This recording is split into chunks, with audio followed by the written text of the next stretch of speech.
Hi, I am Daniel Regan, and welcome to Healing Us podcast. Thank you for coming and joining us. We have another amazing guest, Jesse Cody. You're the founder of Hike a Good Hike. hmm Yeah, Hike the Good Hike, nonprofit that's based out of here in Santa Fe, New Mexico. Amazing. So tell us what is this organization all about? I heard you hike 15,000 miles.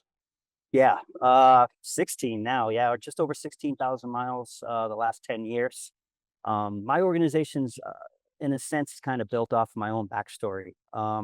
Really struggled with mental health for many years in my life, and in a very serendipitous way, found my way into hiking. A city guy who found his way to trail, and hiking in nature just really changed my life and changed the things that I was struggling with. And because of that, when I realized what it meant to me and what it could do for people, I really just made this dedication to life to use what I've understood about nature and bring it to the world. My organization, I like to kind of call it a storytelling organization where we're trying to support people and help people take on whether it's a hiking journey and at some point as we grow any type of journey in nature where they're taking on something to benefit their mental health. So if someone wants to do the Appalachian Trail, we'll work with them to provide them with their gear and traveling stipends to get to and from the trail. And in return, they'll tell their story, their mental health journey story of that hike through our platform. I love that. I mean, nature is so important part. It's a very important part to the recovery process, and I try to get this through. And we work with a lot of people from the city that are like, dirt, like I don't know about that. And we have forced them in these mandatory fun meetings that we have, whitewater rafting, going hiking, stuff like that, and you see someone emerge like a blooming flower. Like they go from this closed off, uncomfortable to like, whoa, look at this new perspective, right? So that's amazing that you have focused on this, and I want to hear a little bit about your first experience. Where was your first hike, and what happened? Well, it's a pretty wild story, man. I'm here for it. That's what we're here for. So when I was in the depths of my mental health struggles, which as a man, I went 40 years of really struggling with depression, anxiety, insecurity. As I grew older into relationships, I used a lot of that to deflect and narcissistic behavior in relationships with women I was dating. And all that turmoil really kind of resulted in this place, especially in my mid to late 30s, where I just kind of felt like I was in this place that if this is who I was and this was the extent of my life, then what was the point? And so it all started really leading into suicidal ideation and just thinking that I wasn't right for the world. And I was in this place, and as I got closer to 40 and was actually really close to that birthday, it was, you know, the times that I was really trying to find courage to take my life, man. And that seemed like the right direction for me to go in. But my family and friends, they put together a really big birthday party for me for my 40th, and no one knew what I was going through. I mean, maybe people knew bits and pieces, and certainly women in my life knew that I was struggling and was seeing it by the way I was projecting. But that birthday party was really life changing for me. I actually went into that party thinking to myself that that was most likely going to be my last birthday. So I try to check everything at the door, so to speak, and really enjoy the moment and soak it in. And yeah, and there was a moment in that party where, it was 50, 60 people, and I felt all this love around me. And I was like, man, how can someone who has so much love in their life think constantly about taking their life? How can someone never make an effort to actually try to seek help? I had dipped my toes into therapy, but I never truly invested. I was even at a point where I was too ashamed and embarrassed to admit the things that I was going through to a therapist. Obviously, never talked to my family, never talked to close friends about it. And I just had that moment. I'm like, man, like you've done nothing to um, attempt to find a way to change this about yourself. And I feel like you owe that to all these people that love you. And the next thought I had was, "Oh, I don't want these people gathering at my funeral the next time they come together." And so I came out of that party really like That's a driven lot by of that. that's a lot of reflection and A insight, lot of I would. reflection. And I owe a lot of people and their love. a whole lot because, something really just kind of almost slapped me in the face with that and kind of woke me up to say, at least let's give this a shot before you make a decision that is going to be hurtful to so many people. And so I came out of that party and I still wasn't sure what I wanted to do. I started thinking to myself, I was in the restaurant business for almost 20 years at that point, running bars, I ran a nightclub for 2 years in Times Square. I spent 6 years in New York City working in bars, and I knew that the first thing I had to do is I had to get away from that environment. It fed into my issues, and it was just not the right place for me to be. And started thinking to myself, maybe it's time to kind of leave Massachusetts and find a place that's a little bit quieter and peaceful, and then I can maybe address these things. And while I was thinking about these things, the book A Walk in the Woods by Bill Bryson about the Appalachian Trail, it found its way back into my life just by circumstance. I had read it in my early 20s, and when it kind of resurfaced in my life, I remember thinking to myself, hey, I remember that book. A lot of inspiration, a lot of truth, a lot of talking about the ups and downs of life. And it was the stage for all that was while Bill Bryson was having experiences on the Appalachian Trail. So I thought to myself, I wanna bring as much inspiration into my life to keep me driven, and keep me on path to, like, to find what I needed for help. Now, I had no experience with hiking. I knew nothing about it. I had never gone camping. I was a city guy. And so I picked that book up again and I started reading it. And essentially, early on in the book, Bryson really, in the same way, discovered the Appalachian Trail, didn't know much about hiking, but he started doing a deep dive into the understanding of the trail. And he had this passage in the book where he says, I've come to believe that a long walk will help me find the answers that I'm seeking. And boy, when I read that, it was almost like an awakening. And I kept reading. And then I did more reading and read blogs about the Appalachian Trail and watched YouTube videos. And I said, why not me? Why not a long walk? And I know it's far fetched, but Bryson hadn't done it either, you know. Right. And I so could do I this. said, if Bryson can do it, why can't I do it? And so my next steps were to speak to my family and friends. I told them enough. I couldn't still open up about where I was in my life and my mental health, but I said things along the line specifically to my parents and family. I said, I'm 40 years old. I've been working in the bar industry for a long time. I don't feel like that's what I'm meant to do. I feel like I'm stuck and I want to find what my purpose is in life. So I'm thinking that I want to attempt to take on this trail, the Appalachian Trail. And everybody was like, what? Completely shook it. Yeah. Where did this come from? Yeah, like, certainly, I always kinda like to say that, one friend said, "Are you crazy?" And, like, little did they know that I was, and that's why I No, I wanted to am. take the hike on. Yeah, and so I prepped myself, man, and, 3 months later, I took an Amtrak ride down to Georgia, man, with a backpack and my life in that backpack, and, you know, day and a half after getting to Georgia, I was at Springer Mountain, and, I started walking, and that was my true real experience with hiking. And this is a great part of that story. But the first time I ever slept in a tent overnight was night one on the Appalachian Trail. So I was truly a rookie to hiking and nature. But all the preparation and like the 3 months of like getting an understanding of what I was taking on, you know, I was smart enough to tell myself, you're about to do something that's going to be the hardest thing you've ever done in your life. And that's a lot for someone who was going through what I was going through to say, oh, it's going to get even harder before it possibly gets easier. But because I had this understanding of like what I was getting myself into and knowing that every day was going to be a challenge, it's almost like I was able to realize that as I was taking those steps. I never said to myself, this is going to be easy. I never said to myself, like, this is going to feel like, a vacation out here. I knew that the challenges were going to be like no other. That was a real benefit to me because I went into that hike saying, no matter what, no matter how hard it gets, you're not going to quit. You're going to walk to Maine and you're going to see, like Bryson said in his book, that if the answers that you're looking for are out here on this trail.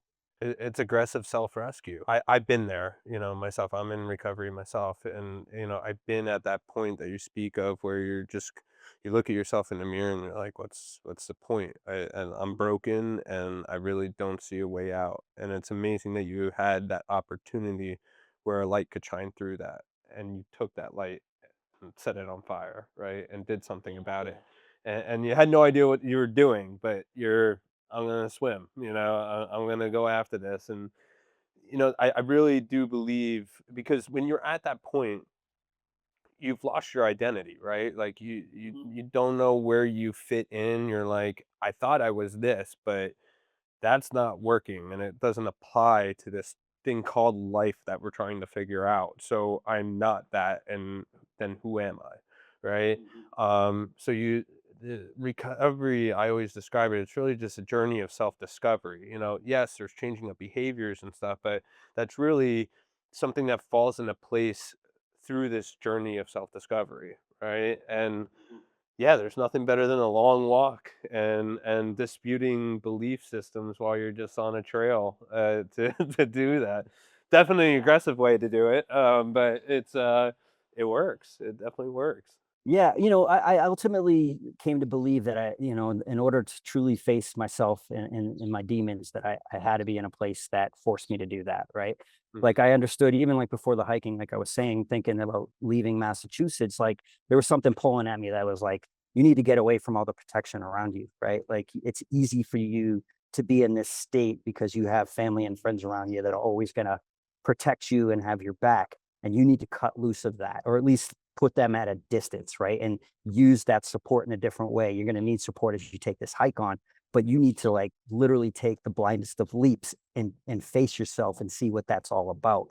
And again, just convincing myself of all these things before I even started the Appalachian Trail was so beneficial because I never had moments. I can say this to this day. I never had a moment on the Appalachian Trail where I said to myself, I want to quit. Now I had tough days and I had tough moments, and sometimes I had to get off the trail for a couple of days to kind of reset myself. But never once when I was on that trail did I say, I want to go home. It, as a matter of fact, when I got to Maine, I was like, can I turn around? And I wanna go back. I'm gonna do it twice. Yeah. Yeah, well, with that aha moment that people talk about, right? It's really what I found with myself, and what you're kind of describing right now is when we start looking at challenges as opportunities, right? As problems, as challenges, and then challenges as opportunities, where, yeah, you're not really scared. And a symptom that happens when you start that mind shift is confidence, right? And confidence allows you to start being vulnerable as well. mhm. So like there's this whole unwrapping process that goes on with with this mindset shift, right? So what are some of the big like epiphanies that you kind of came to conclusion with on this walk? Man, I mean, listen, I feel like the biggest one, and right away, and like even early on when there were really challenging moments, like hard climbs. I was very much out of shape too. Like I went into this like physically not prepared, mentally not prepared, understanding that this was going to be a learning process and that I was going to have to figure it out along the way. But like, that first mountain that I had to climb, which hurt. I I bet. I remember getting to the top and being like, this is one of hundreds of mountains that you're gonna have to climb over 2,200 miles. But Yeah. guess what, man? You got to the top of this one, you can get to the rest. So perseverance right away was at the forefront, and it was like, perseverance was not something that I had in my life for, 30 years or so, prior to this. When I was in high school, I was a really good runner. I was a seven-time Massachusetts state champion. So that helped knowing that I had physical capabilities, Alright, that yeah. like, I've done this even though I before. was, right, yeah, even though I was out of shape, I was like, underneath all this somewhere is an athlete. Yeah, muscle You memory, know? it's there. Yeah, so, you're gonna lose weight along the way, and that athlete will reemerge. And so the first epiphany was definitely perseverance and just being like, you can do this, man. You can do this. But also, really perseverance of the mind. Like actually, like I was saying earlier, is like I started learning that I could face my demons. And I talk a lot about this. It's like prior to hiking and being in Boston or New York City, there was a lot of chaos in my head, but I was also my environment was chaos, right? And you're scared to step out of your chaos because you think outside of it could be even more terrifying. So you keep yourself at a place that's unhealthy because you think it could be worse out there. And I was wrong about that, right? And so what I started realizing is that these things that I was truly struggling with in my mind, and this narrative that kept playing out that was almost like a screaming match of things telling me what I was and me saying, why am I like this? Can I be different? Um, those conversations, those narratives started quieting down. It became almost like turning from these screaming matches into conversations. And what I started realizing was I was having this conversation with the narrative where we were actually starting to work together to find a place that was right for me. So the perseverance was not just physical, but it was like getting an understanding that I could take the things in my mind and almost challenge them, but challenge them in a constructive way, in a peaceful way. Mm, Right. And it showed me that I was capable of that. I think it's important to say too that like a lot of people will say, "Man, hiking saved you." And I'm like, "Well, it's not necessarily true.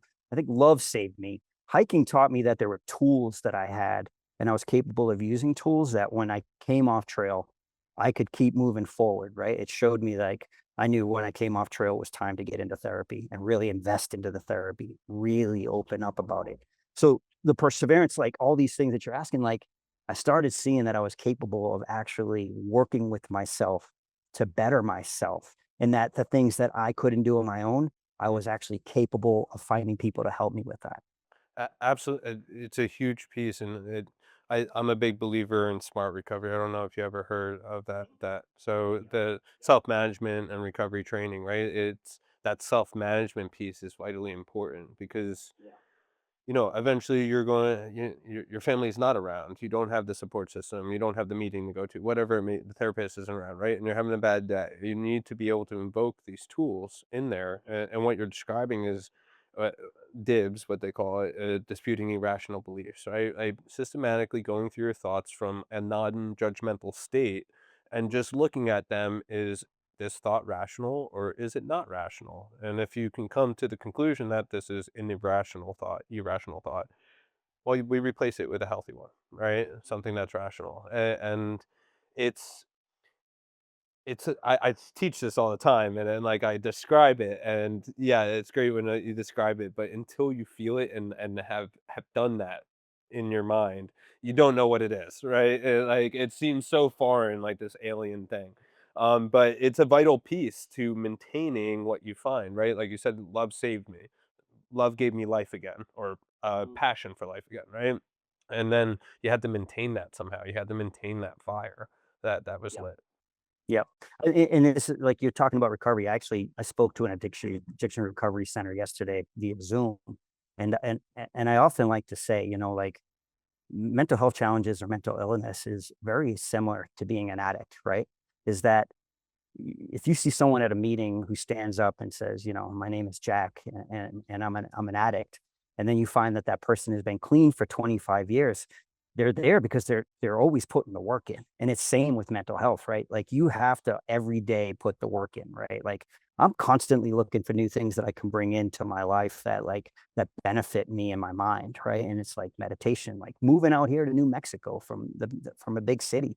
I live off grid, man. I'm in the high desert because I understand what I need for myself and what gives me the best ability to be the best version of myself that I can be. And I Mm. can continue to learn how to do that, being in places and taking on new tools that are truly helping me with my mental health. Absolutely. I think once you reach that pinnacle moment where like, okay, like I see the answer, right? I don't think we ever grasp it because life happens, right? Like it's always like a work in progress, if you will. It's a journey of self-discovery, right? So life is going to challenge us, and but now we have the mindset we're looking forward to that challenge. Like what else can I get through, right? How can I apply these things and give me a new challenge where I need to find something new, right? You get excited about it.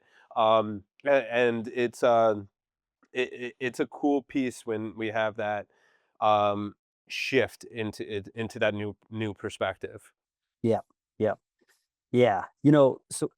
The last day on the Appalachian Trail, man, when I was climbing Katahdin, I had been hiking with a group of hikers for a couple months we call them tramley, they're your trail family. I said, hey guys, I'm going to take the last hour and a half to myself. This has been 6 months of something that I never thought I could experience. And it's taught me so much. And I wanted to just kind of have moments to really reflect and thank the trail, thank Mother Nature, thank the universe. And I had this conversation, and as we're talking about this, what I really came to understand was like those things that I was able to experience and learn, I knew the trail was telling me this isn't for you to keep to yourself. This is for you to share with the world, right? And that's just how I've operated since. Like I dedicated myself to like I want to be able to build my life around what these experiences and what how I'm coming out of this. And you know, it's like you say, getting excited.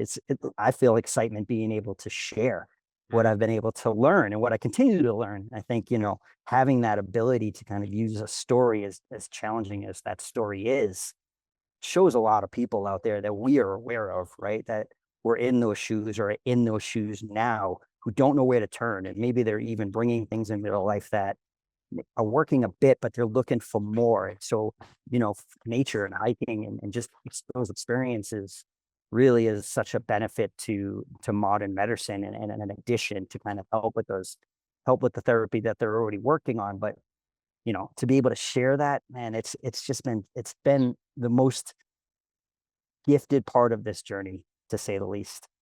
You can't replace peer support, right? And as my you know, we operate treatment centers, and we have fantastic modalities of therapy and all these things, but it doesn't come together unless you have a peer that kind of puts it together for you, right? And that's that community bond, that fellowship that occurs that really makes things whole at the end of the day, right? And what we try to teach is exactly what you're saying is share it, because how do you keep, if you feel ignited and you feel like this is amazing. I never thought I could feel this, right? Mhm, How do you keep that moment alive? mhm. Well, you share it, right? And that Right. ripple effect keeps going and going and going, and you get to watch that, and that's a you keep living in that moment, and it's kinda, you know, like, having kids is a great example of this, like, you know, I m you miss being a child and having that wonderment and those, you know, those qualities of children of just being able to let go and enjoy that moment, um, and me having my children again put me right back there, right? I get to share those moments with them now, and it puts me right back in that state of mind. Same thing applies to all walks of life, right? If we share that moment, it lives on, and that becomes a legacy, right? Yeah, yeah. And I'm glad you're saying community, man, because honestly, when I started the Appalachian Trail, that wasn't something that I thought of, right? This was like a journey for self and a journey to find my way. And the great surprise of the Appalachian Trail was the community out there, was meeting people and meeting people who had similar stories, right? We might be very different, but we're out there for a reason. We're out there seeking something. We're out there trying to find a way to be a better version of ourselves. And I never thought of that going into the trail. Mm, But boy, was it just an incredible bonus that came with it because I just got to learn and feed off of people and feel the support that you do need when you're taking on these treks, right? The mm, support from afar was beautiful, but to have those people around me, I never, you know, other than that last hour and a half on trail, I never hiked alone. I was with people that I would share hundreds and thousands of miles with and share stories with, and that you became close so fast because you're sharing these experiences. And the community in itself, I really think was ultimately like one of the better things that came out of it. Because one, it taught me that there are other people out there doing this and we're sharing these experiences and we're leaning into each other. It changed the way that I looked at humans. Prior to that and all my challenges, you know, I was a very judgmental guy. I'm from Massachusetts, man. We have the term masshole for a reason. You know? And so I was pretty judgmental and on the trail you're forced to meet different types of people and I opened my mind to people and realized, man, there's so much good to humanity that, you know, we should be feeding off of this, not turning our back to it. And so the community of the trail and just the hiker community in general changed my life. And to this day, it's still such an important part of this journey that I'm on. yeah, it's a vital, important part of society, right? Building community, and I think more so now than ever, there's a huge disconnect, and I feel like it's a major part of the reason why we're having such an explosive mental health issues and Yeah, everything. One is we're talking about it more and more people are expressing, which is great. right. But I think another big part is the disconnection that we have as society, and we Yeah. see it more in the city life, you know, because there's so many distractions going on that we don't really take the time and self reflect. We really don't take the time to build that community aspect. And like when you're hiking on those trails, like you're simply living, right? There's no distractions. It's just you, the trail, and what you guys are gonna say, you know? And so those bonds are so tight, and that's what is attractive, right? And it's I think as society, we really need to reflect on how we build that community back Mhm. within what's important, what's a priority within our society. Um, Right. or we're gonna Yeah. end up further in the hole that we're in. About 4 years ago, I was contacted by this company called Highland Adventure. They're out of Croatia, but they do all these hiking events around the world, and they brought one of theirs to, America in Big Bear, California, and they reached out and they're like, "Hey, we're looking for people to come, and, like, we do these big campsites every night. It's, it's 4 days of hiking. We like to have presenters and speakers, like, you were brought to our attention. We'd love to get you involved." And, I looked into it and I was like, "This looks cool, but man, can I hike with 300 people?" It seems like a lot. It's a little crowded. But but I was like, "I'm gonna give it a chance and see, how it goes." And, it was, like, such an incredible experience that, I'm proud to say that I'm affiliated with these guys now. I've worked with them the last 4 years. This is cool. I just found out this morning that they're gonna fly me to Saudi Arabia for their event and that I'm gonna speak at, and it's like, that understanding of community and how important it's become to me, and like these are the type of things we're talking about, like how can we bring something new to the world of community, that to kind of get them disconnected from their phones and such. Highlander has done a great job at that, and like I'm so appreciative of like the work they're doing and how they're moving in a direction. You're like, hey, we need more in-person community. Get off your phones, man. Get off the Yep, Zooms. absolutely. Like, let's come together and meet different people for around the world. And it's just another thing that's been added to my work that's been so incredible. And again, like at first I was like, I don't know, that seems like a lot of people, but it's actually one of the best events that I've been to. And now I'm seeking more events to be part of, or just be more involved with Highlander, so I can be part of all these hiking adventures and meeting people from around the world. That's amazing. And so, do you have any other big upcoming events? I don't nothing like that.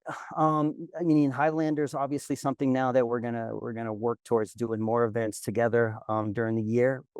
Another thing that is really important to me is I have a sponsorship company called Z-Packs, which is one of the biggest ultralight camping companies in the country, if not the world.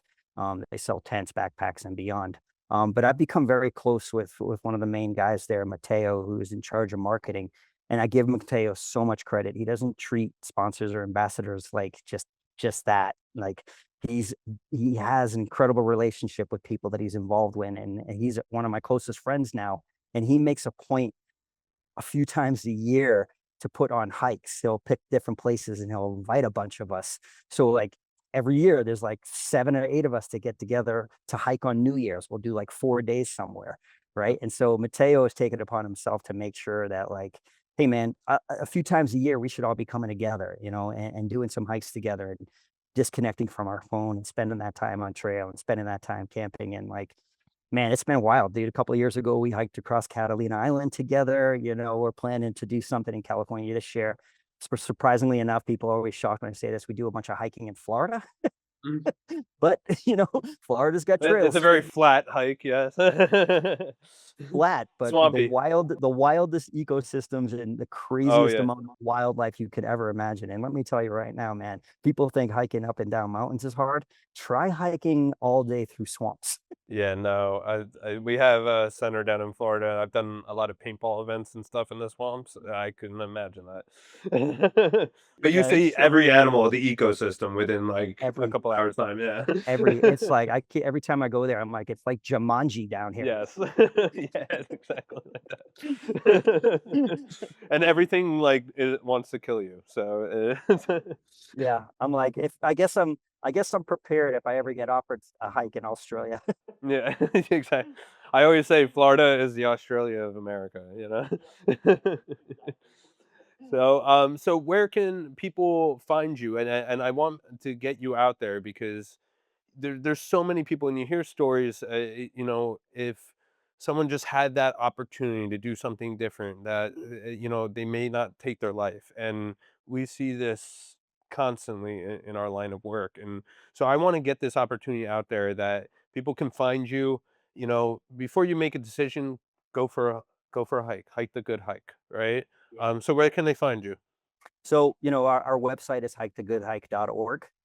That's a place that you can come. You can always send us a message, and we're always responding to people and anything that any guidance they're looking for. We're at Hike the Good Hike on Instagram, where we're pretty prominent as well.